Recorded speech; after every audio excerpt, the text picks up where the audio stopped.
Welcome to the Ardennes Forest. We are in Belgium, we are in SPA-FRANCORCHAMPS, and as you probably have seen, this is not the usual surroundings. We are not in the usual behind the main building paddock. This is the SPA-FRANCORCHAMPS paddock, which, if you don't know, it consists of several layers, several different floors, and we're of course in the EUROCUP-3 floor, which is of course the best floor in the whole paddock.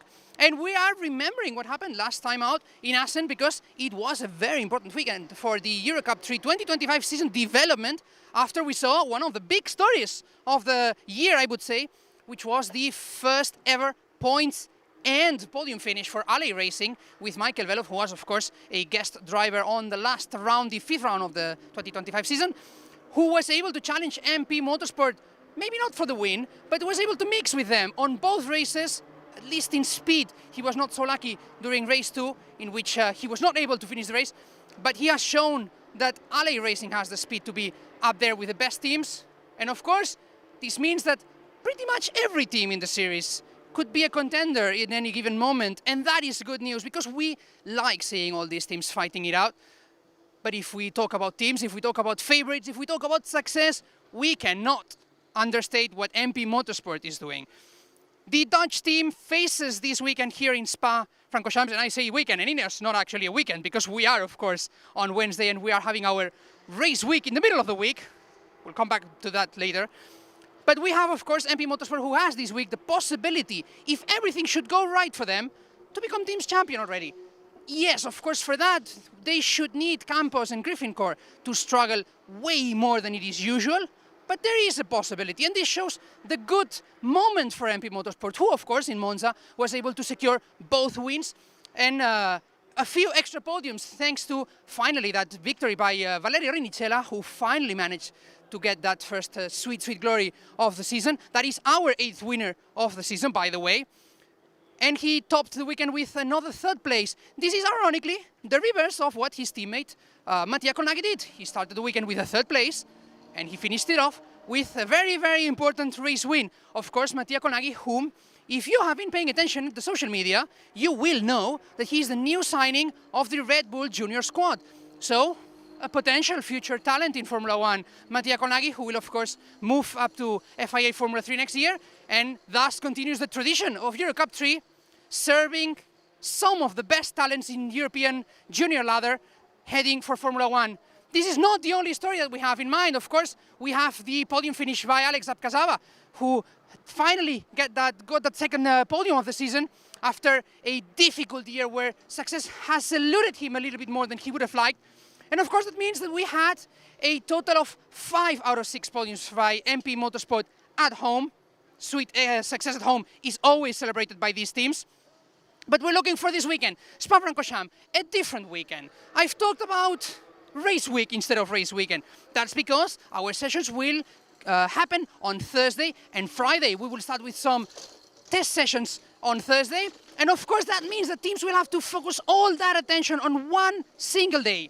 They will have to feature that double qualifying session, which means that after the first qualifying session, we have a few minutes to rest.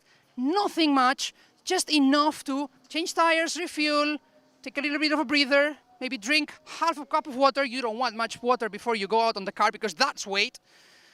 And of course, get the best times that you can. And of course, that also means that we have the 2 races on the same day, separated by just a few hours.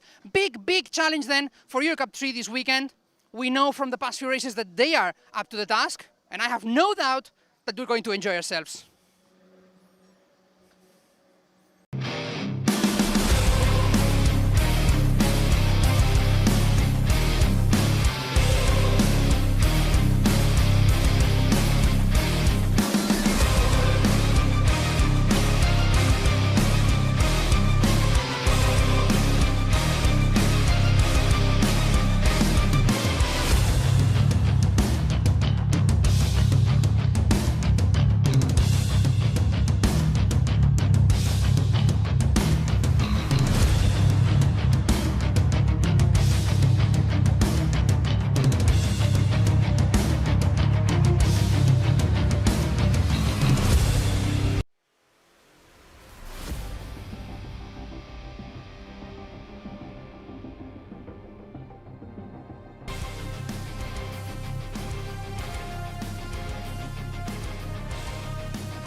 Hidden deep in the Ardennes forest, we find ourselves at the Circuit de Spa-Francorchamps for round 6 of the EUROCUP-3 calendar. And unbeknown to EUROCUP-3, we find ourselves with 2 races on the same day. So double the trouble, double the action, and double the fun. For all of you watching along at home, I'm Kai Bacchini, and I will be talking you through the action from today's racing. I was going to say race weekend, not quite a race weekend as you heard previously. We are racing on a Friday. Both races are today, and drivers are already lined up on the grid and ready for racing. Apologies for any technical issues which you may have experienced watching along at home, but we have seemed to have sorted out the issues and ready for racing action. The drivers are lined up and ready for the formation lap to go underway.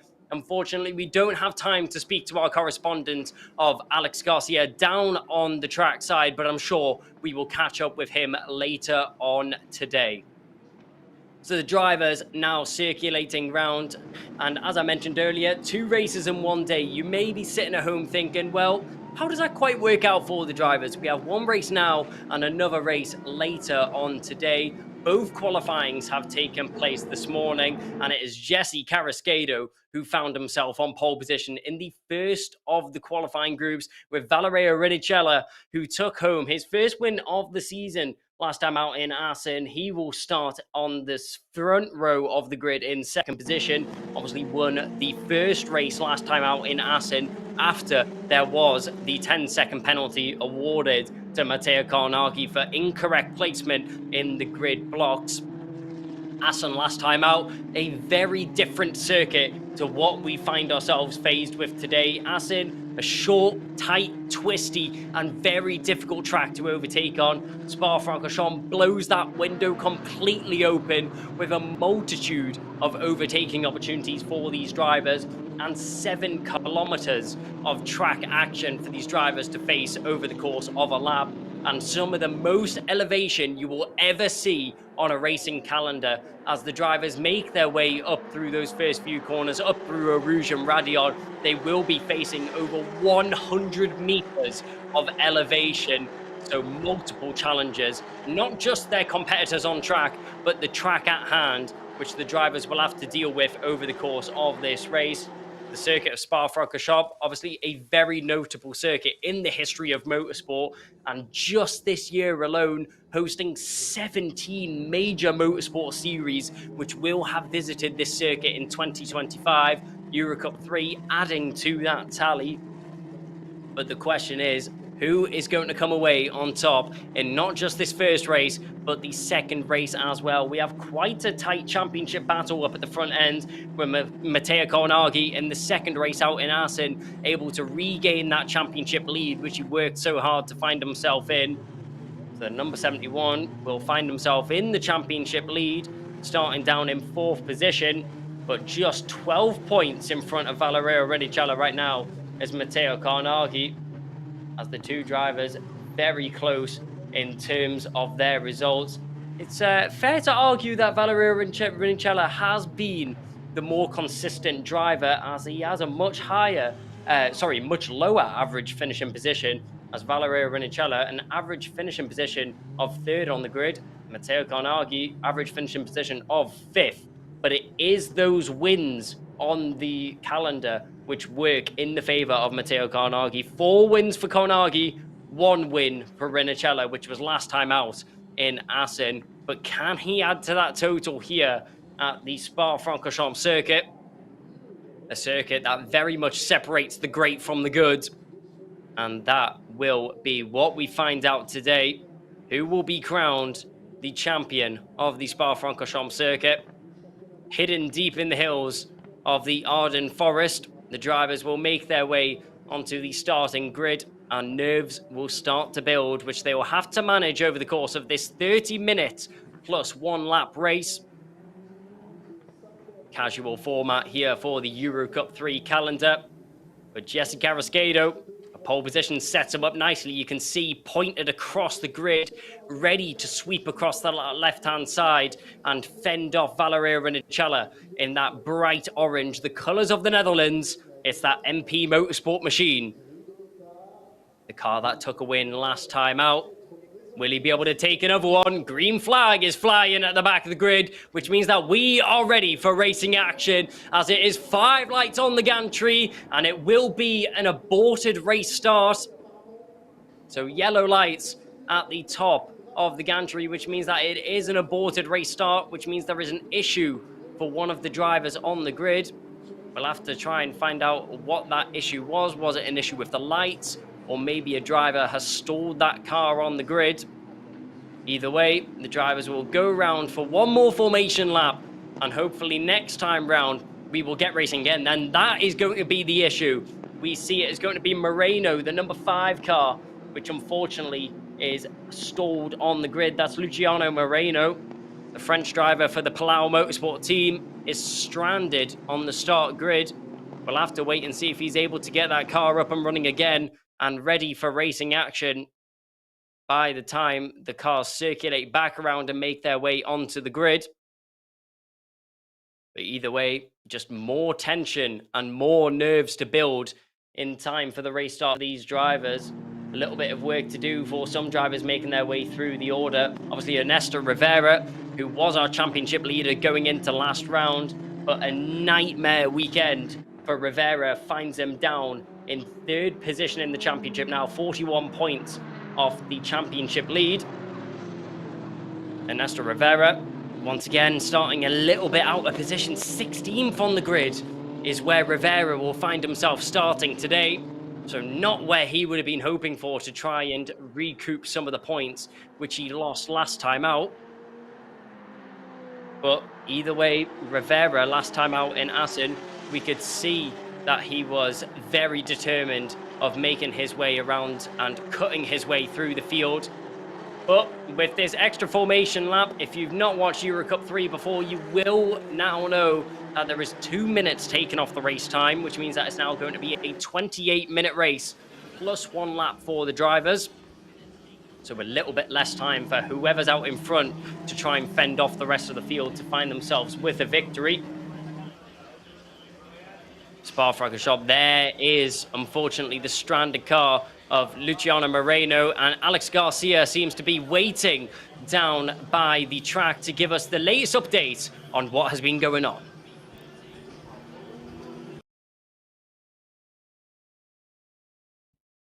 So unfortunately, there is a few technical difficulties. We won't be able to hear from Alex just yet, but we'll try and catch up with him as soon as possible.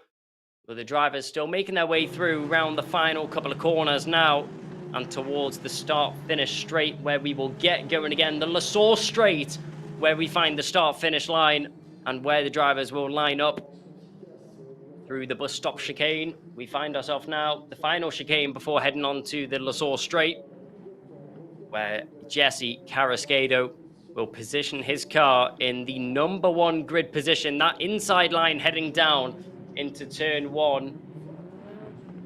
Le Source, a very good overtaking opportunity for any driver that gets a good launch off the line.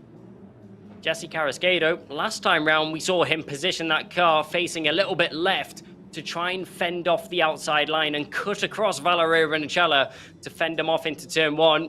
This time round, Jesse Carrasquedo, just money in sight and all eyes on the prize. He's facing straight forward towards that turn 1. No messing around with mind games or anything like that.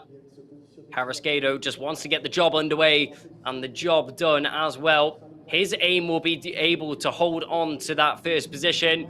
But green flag at the back of the grid. No aborted start this time. 5 lights are on and we are racing. Great start and great launch there from Carrasquedo as he's able to get into the middle of the track. He's going to have to watch out. Cutting through Matteo Colnaghi. He'll get himself up into 2nd position. A great launch there from Colnaghi as our championship leader already finds himself in 2nd position as we cut up towards Eau Rouge. In the background, a couple of drivers just making their way in order. The 2 Hellberg brothers will find themselves neck and neck now. But Jesse Carrasquedo, a little bit of breathing room between him and Colnaghi, side by side in the background as we see Kai Tiriani going side by side with Gladish through Eau Rouge and Radion. But all the drivers just about keeping it in a straight line. But goes straight on the defense. Here goes Matteo Carnaghi on the attack. We can see it's going to be Valerio Rinichella trying to make his way through. Watch out on the outside. There goes Kasper Stuka for Griffin Chorus. He tries around the outside of what is going to be Lacombe. In the background, a couple of the Drive X drivers of El Figale and Fiorentino going side by side. We can still see Kai Diriani cutting his way through the field right now, but Jesse Carrasquedo keeps himself out of trouble, and a dream start there for the Griffin Core driver. Matteo Carnaghi just about able to keep himself in second position, with Kasper Stuka piling on the pressure already. And watch out for the Red Bull Junior driver of Valerio Rinichella. As we mentioned previously, Matteo Carnaghi, new to the Red Bull Junior team, not in the Red Bull Junior colours just yet, still in the national colours of the Netherlands. But as we make our way through, drivers just starting to calm down a little bit now, as it was a hectic start all around. As we look further back in the pack, we can see Enzo Fittipaldi making a few positions, as unfortunately Gary Berry is going to drop down into 12th position after not having the start he would have been hoping for. But up at the front end, we're still keeping an eye on this battle. Kasper Stuka with Enzo Tarvinichko all over the rear end of him right now.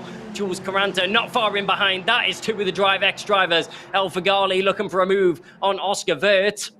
We'll have to try and find out if Wirth was able to hang on to that one. But it looks like for now, everything is looking very peaceful out in front for Jesse Carrasquedo. But do remember, Spa-Francorchamps brings out the best in these drivers. One mistake from Carrasquedo, and he is instantly under pressure from Matteo Carnaghi, especially through a sequence like Eau Rouge and Rally. Oh, one driver getting kicked a little bit wide there, as two of the Sparco Palau motorsport drivers, that looks like that was going to be Felderman, dropping a wheel into the gravel on the exit. Just about keeps the car facing in the right direction, which is what you'd be hoping for. Carrasquedo weaving side to side, and it looks like still battling in the background as we're going three wide up into what is going to be Lacombe's. Just about holding on right now. Alexander Abkazava is currently battling with Garrett Berry and Ernesto Rivera. Those three drivers going side by side down towards Lacombe. Another attacking opportunity, trying to make their way past that Campos Motorsport machine. But Jesse Carrasquedo managing to pull about a second back to Matteo Carnaghi. It was a beautiful start. Oh, and plenty of gravel getting kicked up in the background as a smoke screen is set for one of the drivers. Cutting our way through, that looks like that was going to be the number 12. Sorry, not the number 12, the number 11 of Oscar Wirth. As Oscar Wirth is facing off with a new face of El Figale. El Figale, his first entry into the EUROCUP-3 campaign this weekend, but still trying to put his own stamp on the championship and make his way through the field where possible. Oscar Wirth has just made a move there on Francisco Macedo in the background. Lenny Reed has also made his way past Isaac Barashi for 21st position. But out in front, we're still keeping an eye on this battle here. That's going to be Valerio Rinichella looking at the back of Jules Caranta. As we can see, still filtering through. We've got Rinichella. Watch out for Rigozzi in behind, as Cardenas and Gladish are still very close to the back of that Palau Motorsport team. The MP Motorsport pairing trying to put as much pressure as possible onto the driver in 7th position right now. Down the inside, that's going to be a move in the background, and that looks like that's going to be a move for Ernesto Rivera as he makes his way past Alexander Abkazava. So Ernesto Rivera, that was making his way back past Garrett Berry. Berry had just made that overtake on the last lap, but Ernesto Rivera reclaims that 12th position and focuses forwards to try and find himself in a point-scoring position. Left and right, these drivers are darting, trying to defend from competition. But in the background, we're having a look now at Jules Caranta, Kasper Stuka on the inside, but around the outside, the long way round. Is it going to work out? It's going to be close, but just having to back out of that overtake there is Valerio Rinichella. Very, very tight up at the front end. Sorry, that was Kasper Stuka and Jules Caranta. Stuka just having to back out of that one. as Jules Caranta just about holds on to that position in the Campos Racing machine. The Red Bull Junior drivers all getting a little bit feisty here around the Spa-Francorchamps circuit. A circuit where the big teams will have a lot more data than they did last time out in the circuit of Assen. Obviously, the more data that the teams have in their favor, the more they're able to tweak the setup to their liking and gain a little bit of an advantage over the other competitors. And that's exactly what the drivers are putting on show right now. Out in front, we're still having a look at this battle. Kasper Stuka obviously got that move done on Jules Caranta. So the number 37 makes his way past the 83. And as we make our way through the final couple of corners and towards Blanchimont, through Blanchimont, the drivers now find their way. 21 minutes still remaining on the clock, and rain is starting to fall. It's always interchangeable conditions here at the Circuit de Spa-Francorchamps, but you can see the teams now scrambling for the wet tyres, and that might be the choice.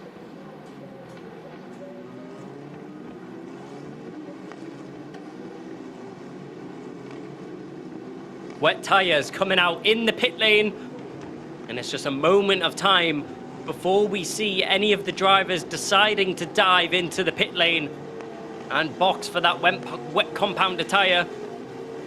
Eau Rouge and Radion are really going to be the telling differences between the wet and dry conditions. But that's a good run in the background as we're currently looking at the battle for 5th position at the moment. Rinicella has managed to get the run out of Radion and get the move done on Jules Caranta. But down the inside of both of them trying to get it done as James Agozzi puts his way in the order and unfortunately runs off the circuit. So James Agozzi trying to get involved in that battle, but running off the circuit and a little bit wide over the apex of what is going to be Lecombe and Malmedy. Back onto the track action as we're back at Pouhon right now. That battle still raging on the circuit right now. When James Agozzi, I'm sure, will be frustrated he wasn't able to get that move done and had to take to the runoff over the apex of Lecombe.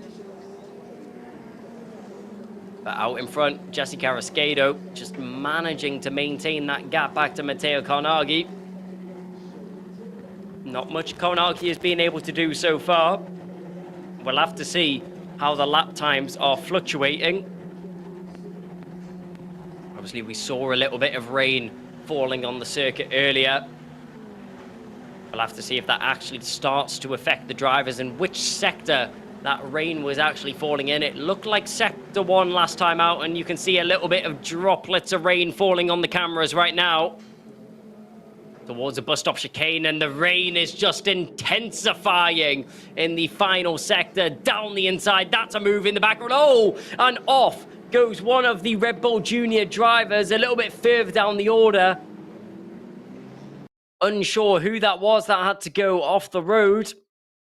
But unfortunately, one driver having to take avoiding action. Obviously, in those wet conditions, it's so difficult to make an overtake without making contact and forcing another driver off the racing line. If this rain starts to get any worse, umbrellas are out in the spectator stands. And a couple of drivers struggling to keep it in a straight line through Eau Rouge and Pouhon. One driver completely sideways there. Let's hope he was able to recover that and keep it in a straight line. But a few drivers really struggling with traction right now. A dummy of an overtake there from Valerio Rinicella. Trying to make his way past Kasper Stuka. Stuka just able to keep that car in front right now. If we look through the back end of Sector 1 and through Sector 2 right now, there is no rain currently falling through this part of the circuit. So wet tyres would just seem to be a waste of tread going on and a waste of time for the pit stop as well.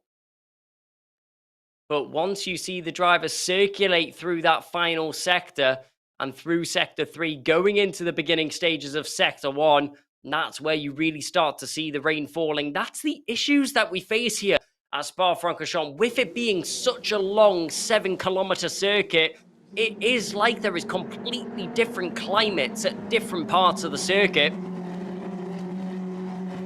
One part of the circuit, it could be pouring down with rain. The other is completely bone dry. And we're getting word in from our trackside correspondent of Alex Garcia that there is major rain falling on the main straight and through that final sector. So how do the drivers manage these conditions, these interchangeable conditions? Normally, when we're talking about interchangeable conditions, it's on a race-to-race basis or over a long period of time. But just look at the pouring rain as the drivers are tiptoeing through the bus stop chicane. Oh, and very much off, or was that into the pit lane? For one of the drivers, yes, Valerio Rinicella has taken the gamble and dived into the pit lane. It looks like a couple competitors are following as well, as the spray is just getting worse and worse. Rinicella into the pit lane. That's the number 55 in the MP Motorsport colours. Let's see how this pit stop is going to be for them. As we're just watching the pit stop right now, as the team are scrambling to get these wet tyres on the car. But for the slick tyres, it's painful to watch through Rouge and Raidillon, as multiple drivers having to use the runoff through Raidillon to make sure that they don't overcorrect the car and hit the wall or spin off. Obviously, it's good to see that we had these major safety upgrades in 2022, where Eau Rouge and Raidillon was rebuilt with an improved and extended runoff. These drivers putting it to good use, and one driver very, very slow. Who's that? That's tumbling down the order. That looked like one of the Palau Motorsport machines. Yes, no, yes, it was. It was the Palau Motorsport machine of Aude Felderman. So we'll see what happened to Felderman. Oh, just completely lost it through Eau Rouge and Raidillon, and very, very lucky to get that car facing in the right direction. If he was a ballet dancer, that pirouette would have been perfect. But unfortunately, in motorsport, not the last thing you want to see. Safety car has now been deployed on the circuit. So safety car is out, and Valerio Rinicella will be kicking himself now that he pitted so early. With a safety car out on the circuit, this is virtually a free pit stop for the rest of the grid. And that gamble from Rinicella will not pay off in his favor, as every other driver will dive into the pit lane to, I'm sure, set a fresh set of wet tyres on their machinery. As the driver's out in front, there is the safety car and the impending doom of this pouring rain. Treacherous conditions to be out on slick tyres. Jesse Carrasquedo leading the field into the bus stop chicane. And I would be very surprised if we don't see them peel off into the pit lane. And maybe we don't. So Jesse Carrasquedo, no drivers pulling into the pit lane there. So Carrasquedo out in front, still leading the field right now. Matteo Carnaghi in behind. Enzo Tarvinichko in third at the moment. We're just keeping an eye on the field at the moment, as obviously under safety car, the drivers all have to bunch up and obviously follow the leading pace car. Pace car right in front there, you can see just making their way up Eau Rouge and Raidillon. But under these safety car conditions, Carrasquedo out in front, Carnaghi in second. Obviously none of the drivers wanting to risk a pit stop until they know when the safety car is restarting. A couple of drivers pulling into the pit lane. The two Palau Motorsport cars have made their way in. But Alex Garcia obviously feeding us the greatest information from down in the pit lane. In the words of Alex Garcia, nobody is wanting to risk stopping until they know when the safety car is restarting. Periods of rain like this can go and pass. So our pit lane correspondent of Alex Garcia feels that not many drivers are going to want to risk coming into the pit lane and risking track position right now. Both the Hellbergs have pulled into the pit lane though, and also Felderman. Felderman we saw had that moment up the Eau Rouge and Raidillon complex. So Felderman comes in for wet tyres. So does Linus and Emil Hellberg. They'll drop down into 25th, down to 27th position. But the sun just about peeking through the clouds as we make our way through No Name and down towards Blanchimont. Not through Blanchimont, sorry, down towards Pouon. As we make our way towards Pouon right now. Obviously, Jesse Carrasquedo, a very straightforward race for him so far. He's currently 5th in the championship. 1 win to his name and 1 podium. Can he make this his 2nd win and 2nd podium of the season? That would be a nice little points boost for him. Obviously, Grand Prix points are being awarded. That will be an extra 25 points in his favour. With the best lap time also going his way, he will have the fastest lap award. So with an extra 25 points, he would, it looks like, just about jump Kasper Stuka. No, sorry, not jump Kasper Stuka, but definitely cut down the gap quite a lot. There is 40 points that currently separate Jesse Carrasquedo and Kasper Stuka, the drivers 4th and 5th in the championship. Carrasquedo currently on 88 points, Kasper Stuka on 128 points. But with Valerio Rinicella pulling into the pit lane and taking the gamble a little bit earlier, that's just dropped him further and further down the order from what was a competitive top 5 racing position. He's now down in 22nd down in the order.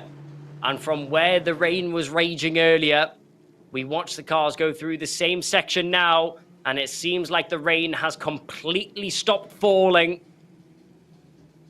So that gamble for the wet tyres won't have paid off for the drivers. The rain seems to still be spitting a little bit, I do correct myself, but nowhere near as torrential as we saw earlier on. And Valerio Rinicella, I'm sure, will not be happy with the situation he finds himself in. Obviously 2nd in the championship right now. He is 29 points clear of Ernesto Rivera. Ernesto Rivera, 3rd in the championship. He was leading going into the Assen round. But Rivera, again, in 12th position. So the only driver out of the top 3 in the championship in a point-scoring position right now is going to be Matteo Carnaghi. Now, this is music to the ears of Matteo Carnaghi, as he will be hoping that it stays the way that it is, and he will just be extending his championship lead. Another 18 points to add to his total would give him a 30-point gap back to his teammate of Valerio Rinicella, 2nd in the championship. The 2 Italian stallions locking out the top 2 in the championship right now. Drivers weaving side to side, trying to increase their surface and carcass temperature of the tyres to get themselves well within that racing window. Activation of the tyre temperature is very, very important under these safety car conditions. As a racing driver, you need your car to be in optimal racing conditions at any moment, because you never know when the safety car is going to pull back into the pit lane. So the drivers just keeping on top of that, making sure their cars are within the racing window and within that optimal operating window as well.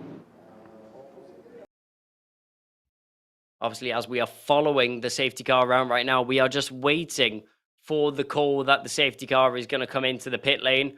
But the clock, unfortunately, has taken a big hit as it is ticking down quite drastically. 8 minutes is remaining in this race right now.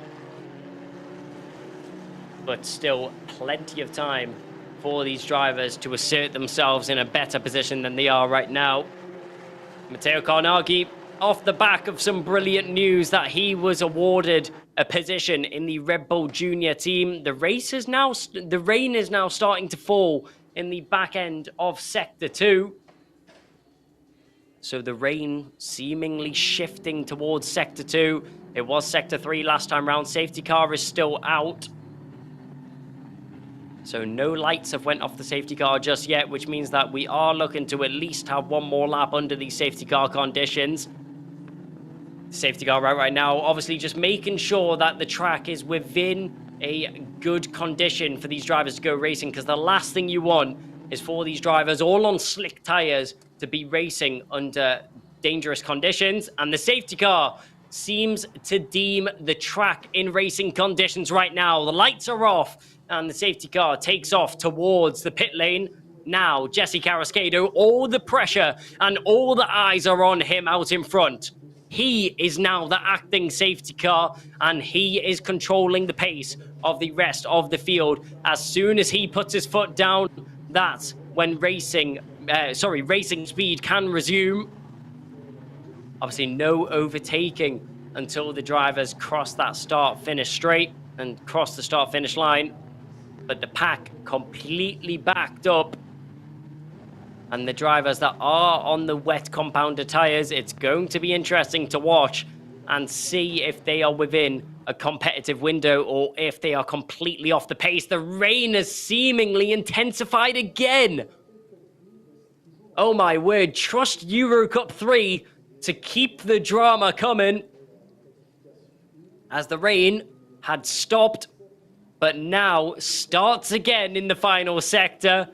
And Jesse Carrasquedo, this is not what he would have wanted to be seeing coming on to a safety car restart. He takes it very tentative through the bus stop chicane, but foot now flat to the floor, and we are green and racing. 6 minutes exactly on the clock as we cross the line, as Jesse Carrasquedo will lead the pack down towards turn 1. Matteo Carnaghi dipping to that inside line, just wanting to get out of the way of the spray, which is coming off the back of Carrasquedo's car, as all the drivers very, very cautious through turn 1 as down the inside. One driver in the background trying to look for an overtake as Lucas Moreno tries to make a move.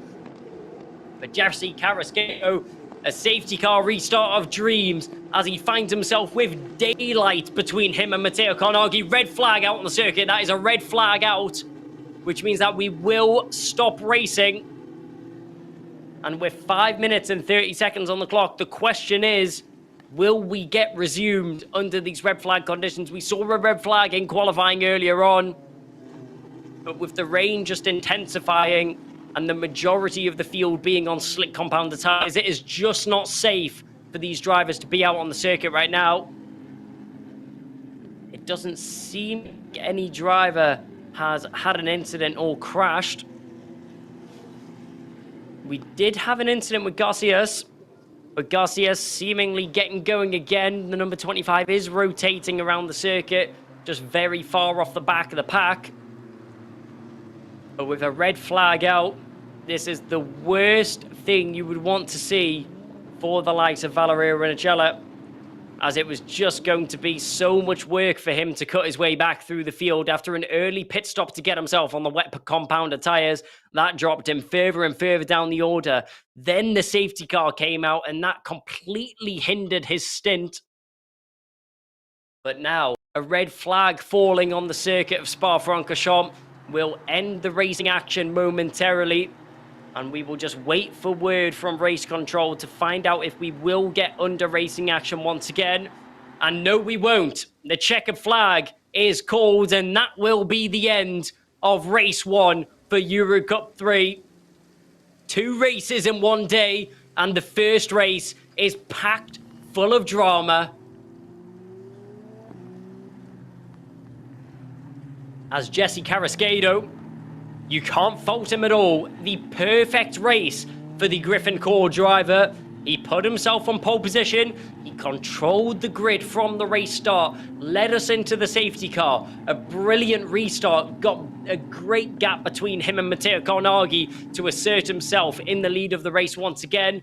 And now, with the checker flag being called, I'm sure not the way he would have wanted to win it, but Jesse Carrasquedo walks away with his second victory of his EUROCUP-3 campaign, and a nice little cut down on the gap to Kasper Stuka. 25 points will be awarded his way. And Matteo Carnaghi, although we would have been hoping for that race win, yeah, as you can see, the rain just getting worse and worse. There's no way these drivers on slick tyres would have been able to survive out on the circuit. So a good call from race control, and a great job from all of the race officials and the Orange Army right there to make sure that the driver's safety was put as the #1 priority in this race. It does unfortunately mean that we were cut short of 6 minutes of racing action, But even though, don't be too disheartened, because obviously we do have still a second race to come for these drivers in the EuroCup-3 campaign. There is our top three: Jesse Carrasquedo, Matteo Carnaghi, and the other Red Bull Junior driver of Enzo Tarvinichko. Two rookies on the podium, but Jesse Carrasquedo obviously competed in the championship before. He is putting his knowledge to his use.